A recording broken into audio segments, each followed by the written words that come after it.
مردم نعوذ بالله دورته گمراهی و دلالت و خرافات و بدعات و شرکات واقع میشه توسط علمایی که بی علم است.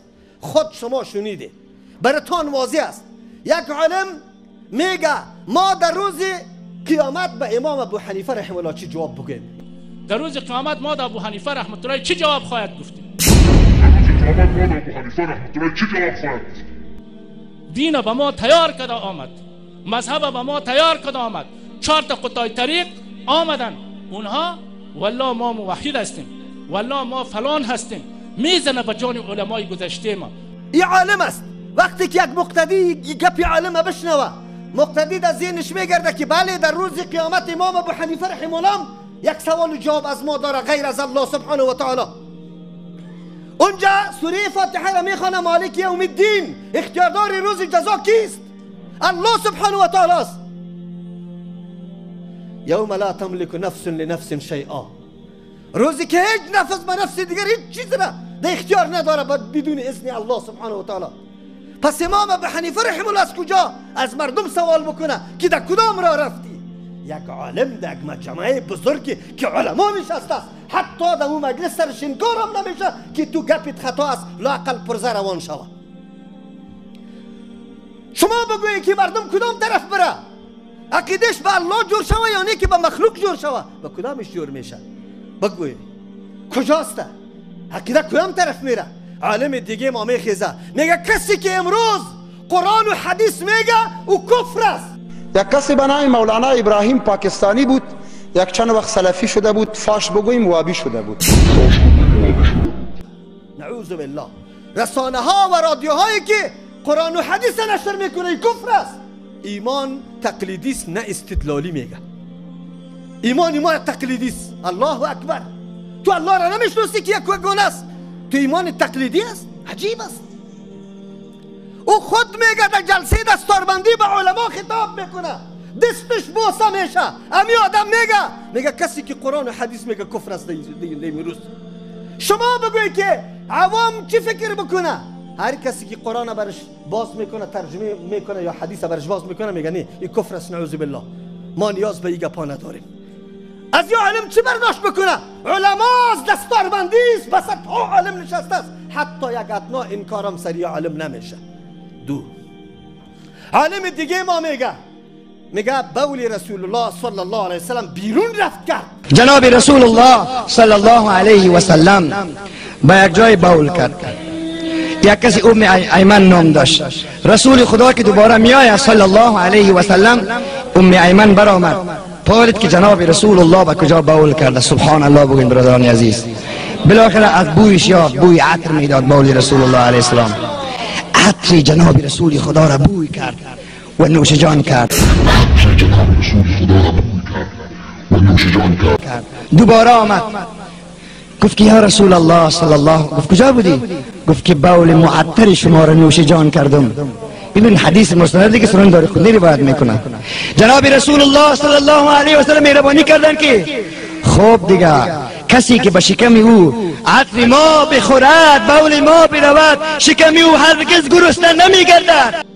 بولی که در بیرون شود در دشت اون نوشیده میشه، او باقی میمونه، رو زمین جذب میکنه. مقصدش مواد غایطه است. نعوذ بالله نعوذ بالله.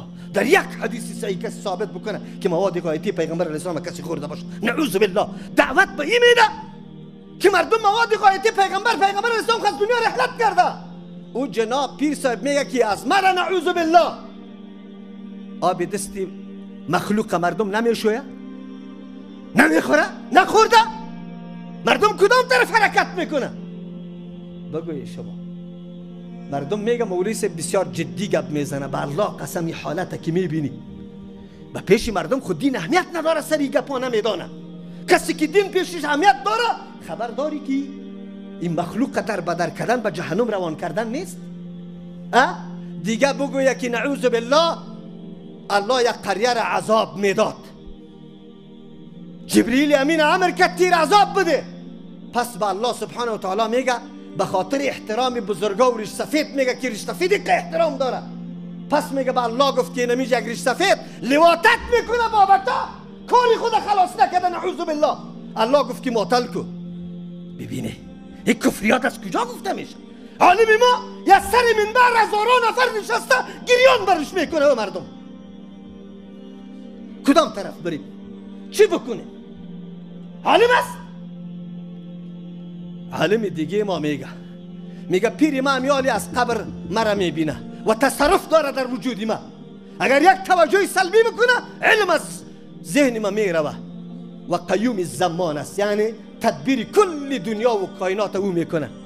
یک عالمی که طور گپ باز بزنه مردم کجا میره؟ مردم عالم دیگه ما میگه برای رواج بدعت او چه میگه پیغمبر علیه السلام سیرتش باید شب و روز بیان شوه، ولی مردم خو آماده نیست که سیرت بشنون.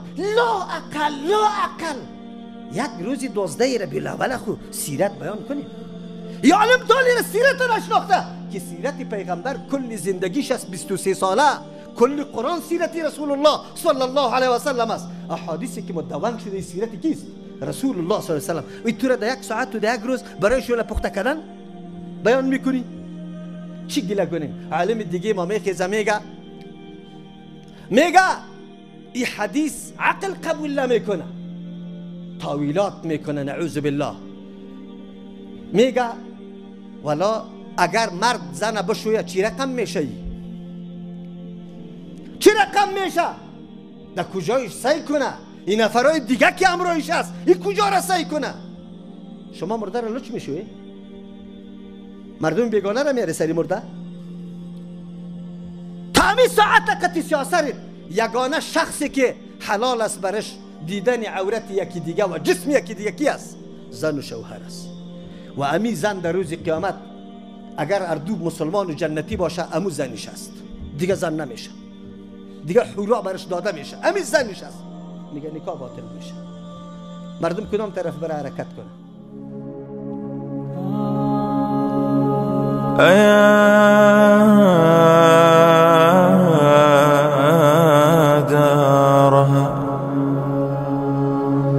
أيا دارها حييت دارا ومن